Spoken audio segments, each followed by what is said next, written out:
नमस्कार, आप देख रहे हैं सिटी पोस्ट लाइव। मैं हूं रिया रजक। चुनाव होने में अब अधिक समय नहीं है। कांग्रेस ने बिहार में वोटर अधिकार यात्रा के नाम पर खूब हंगामा बरपाया और सारा क्रेडिट कांग्रेस के नेता अपने साथ समेटकर दिल्ली लेकर चले गए। अब तेजस्वी यादव इधर परेशान है। विभिन्न मीडिया हाउसों की खबरों से बेहद विचलित हुए। तेजस्वी यादव ने अपने आवास पर विधायकों की मीटिंग बुला ली है। क्या है ये पूरा मामला, इस पे बात करने के लिए हमारे साथ मौजूद है सिटी पोस्ट लाइव के managing editor Mukesh Kumar Singh. Sir, कैसी है ये बैठक, बताइए। देखिए रिया, अब तो चुनाव में ज़्यादा समय नहीं है।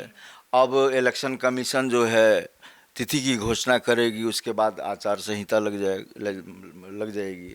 तो आचार संहिता से पहले अभी हर पार्टी जो है अब पूरी एक्शन करेगी। अब पूरे एक्शन मोड में जो है ना हर एक पार्टी देखेगी आपको। अब तो उसी कड़ी में देखिए, सबसे पहले तो हम अपने दर्शकों को यह बताना चाहेंगे कि जिस तरह से वोटर अधिकार यात्रा हुई बिहार में, और सारा क्रेडिट राहुल गांधी ले उड़े। और काफ़ी मेहनत की, तेजस्वी यादव ने काफ़ी मेहनत करी थी। ऐसा नहीं था कि उन्होंने भीड़ जुटाने में कोई कोर कसर छोड़ी हो।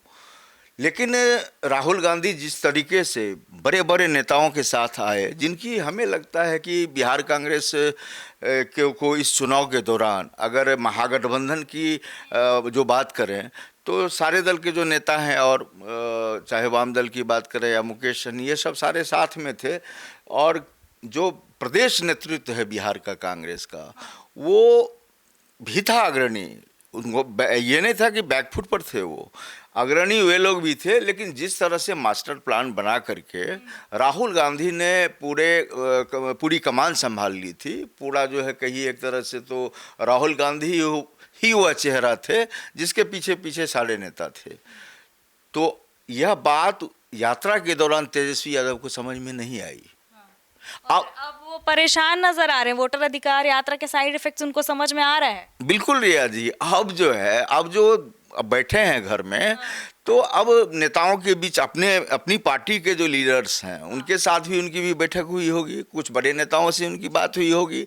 और ये जो तमाम मीडिया हाउसेज हैं, चाहे प्रिंट की बात करें, इलेक्ट्रॉनिक की करें, या फिर सोशल साइट्स की बात करें, हर जगह अब जो है इस यात्रा का नफ़ा नुकसान निकाला जा रहा है। और हम लोगों ने भी कहा है कि ये सारा क्रेडिट राहुल गांधी लेकर चले गए हैं, और तेजस्वी यादव को इस यात्रा से नुकसान हुआ है। राजद का आगे क्या करेगा, आगे क्या प्लान है राजद? हाँ, वही अब हम इससे पर आते हैं। आपका पहला सवाल जो था कि राजद बैठक करने जा रहे हैं, बैठक होने जा रही है, और तेजस्वी के नेतृत्व में बैठक है। और तमाम जितने विधायक हैं, चूँकि सबसे बड़ी पार्टी है राजद, तमाम विधायक उनके आवास पर अब पहुँचने लगे हैं। 1 बजे से बैठक शुरू होनी थी, लेकिन अभी बैठक शुरू नहीं हुई है। हालांकि आधा से अधिक विधायक आ गए हैं, अब बैठक शुरू ही होने वाली है। तो बैठक अब इसलिए है, देखिए, अचानक से यह बैठक है।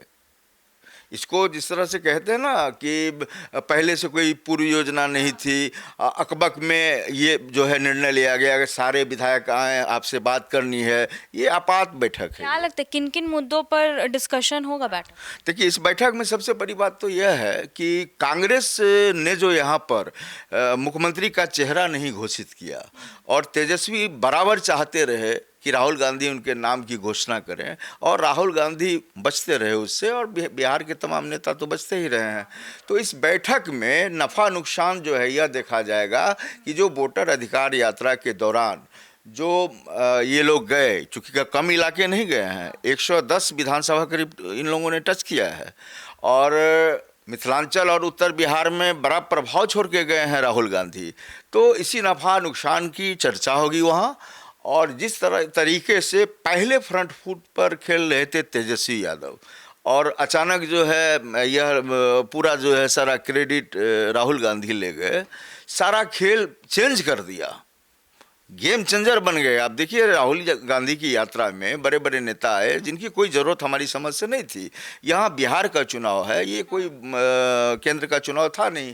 तो बिहार के चुनाव में, किसी स्टेट के चुनाव में, आज तक हमने अपने जीवन में 3 दशक से ज़्यादा का समय हमारी पत्रकारिता जीवन का है, और इसमें कभी भी हमने कांग्रेस को इतना एक्टिव, बिहार की बात तो छोड़िए, किसी भी स्टेट में नहीं देखा। और कांग्रेस के ही नेता नहीं थे, विभिन्न जितने इंडिया में हैं तमाम घटक दल के लोग थे, बड़े बड़े चेहरे आए यहाँ। तो तेजस्वी यादव को अब लगने लगा है कि उस यात्रा में उनसे चूक हुई है। इस वोटर यात्रा में उन्होंने पाने की जगह बहुत कुछ खो दिया है, बहुत कुछ खो दिया है। और जो लीडरशिप उनकी थी पहले बिहार में मजबूत, कि महागठबंधन का एक ही चेहरा है तेजस्वी यादव, वही सीएम बनेगा, इस पर कन्नी काटते जो रहे नेता कांग्रेस के, पूरी तरह से बचते रहे कि हमारा जो है आला कमान तय करेगा, पहले चुनाव हो जाएगा, उसके बाद जो है हम लोग सोचेंगे विचारेंगे। तो इस तमाम चीज़ों की आज बैठक में बातचीत तेजस्वी यादव करने जा रहे हैं। और हमें तो लगता है कि इस बैठक में आपको लालू यादव को भी शामिल करेंगे। हालांकि ऐसी कोई पुख्ता जानकारी नहीं है, लेकिन लालू प्रसाद यादव बीमार हैं और उनकी आयु भी है, लेकिन अभी भी वे सक्षम हैं, रणनीति बना सकते हैं और बिहार में बहुत कुछ बदल सकते हैं। हम बोलते हैं पर सटीक बोलते हैं। बिल्कुल। आपको ये देखिए, गरीबों के मसीहा माने जाते रहे हैं। लोगों का यह कहना है कि लालू यादव ने जो है पिछड़ों को आवाज़ दी, जो दबे कुचले लोग थे उनको आवाज़ दी। तो सामाजिक प्रणेता के रूप में एक जो होता है ना, कि जो न्याय से वंचित होते रहे हैं लोग, तो उनके लिए आवाज़ उठाई। तो एक बड़ा चेहरा तो लालू प्रसाद यादव है। दिल्ली में भी भाजपा के केंद्रीय गृह मंत्री अमित शाह मीटिंग किया है, उन्होंने कई नेताओं को बुलाया है, मीटिंग हो रही है। तो क्या लगता है कि बीजेपी का देख देख के तेजस्वी यहाँ पे मीटिंग कर रहे हैं? देखिए, ऐसा नहीं है, लेकिन देखिए इम्पैक्ट तो है, क्योंकि इनका टाइम है 1 बजे और वहाँ बैठक लगभग अब समाप्त हो गई है। तो ये भी है, असर है इसका। लेकिन हम अपने दर्शकों को यह बताएंगे कि जो चूक कर गई है राष्ट्रीय जनता दल, अब उसकी भरपाई कैसे की जाएगी, मूल्यांकन हो रहा है। तमाम जितने लीडर्स आए हैं, प्रदेश अध्यक्ष मंगनी लाल मंडल भी हैं, तो अब ये लोग विचार कर रहे हैं कि हम लोग कांग्रेस के साथ जो इतना घूमे, तो हम लोगों का नुकसान क्या हो गया और मुनाफा कितना हुआ। तो मुनाफा तो उनको मिलेगा ही नहीं, उनको तो नुकसान मिलेगा। तो आने वाले दिनों में इस नुकसान की भरपाई कैसे होगी और किस तरीके से राजद फिर से जो है अगले पांव पर आएगा, इसकी पूरी आज बैठक में चर्चा होगी। और देखिए, तेजस्वी यादव अब थोड़ा जरूर भीतर से घबराए हुए हैं। जिस तरीके से हम लोग भी डिबेट करते रहे हैं, बिहार में बड़े विकल्प के रूप में उभरे युवा हैं, और हालांकि नवी फेल करते हैं। और प्रशांत किशोर जिस तरह से जनता को जगा रहे हैं, तो एक थर्ड फ्रंट की बात करें तो वो भी दिख रहे हैं। लेकिन जो महागठबंधन की ताकत है असली, उसकी बुनियाद राजद है। राजद के भरोसे कांग्रेस चुनाव लड़ती रही है और 19 सीट पर जीती। तो 19 सीट पर जीती तो कांग्रेस के सहारे, कांग्रेस जो है राजद के सहारे जीती यहाँ पर।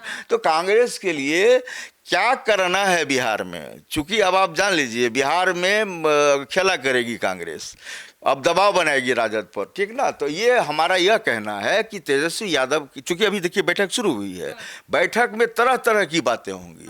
बीजेपी की बैठक की भी चर्चा होगी और आपको कांग्रेस की बैठक करेगी। कांग्रेस भी आप देखिएगा तो 4-5 दिन के भीतर करेगी बैठक, मतलब अलग से, ये नहीं कि साझा, मतलब जितने घटक दल हैं उसके साथ नहीं। वो भी जैसे राजद आज कर रहा है उसी तरह कांग्रेस भी बैठक करेगी। तो इस बैठक में कोई ऐसा बिंदु नहीं है जो छोड़ेंगे तेजस्वी यादव, जिससे उनको इस यात्रा के दौरान नुकसान हुआ है। और आने वाले दिनों में रिया जी, तेजस्वी यादव चाहेंगे कि इसकी पूरी भरपाई हो, और जब वो चुनाव मैदान में उतरें तो बड़ी ताकत उनके साथ हो और वे किंग मेकर नहीं, बिल्कुल बादशाह की तरह मैदान में आए, कि उन्हीं को जो है ताज मिलेगा, यानी वही मुख्यमंत्री बनेंगे। इस पूरे अंदाज में, दमखम से, पूरी ताकत के साथ वो मैदान में आएंगे। तो तमाम इसी तरह की जो है चर्चाएं होंगी। आप एकदम ये रहिए, हम लोग तो नज़र बनाए हुए ही हैं। तो जैसा कि आप सुन रहे थे हमारे डिबेट को, बैठक में किन किन बिंदुओं पे बात होती है उस पे हम आपको आगे अपडेट जरूर करेंगे। तो बने रहिए हमारे साथ, देखते रहिए सिटी पोस्ट लाइव। तब तक के लिए धन्यवाद।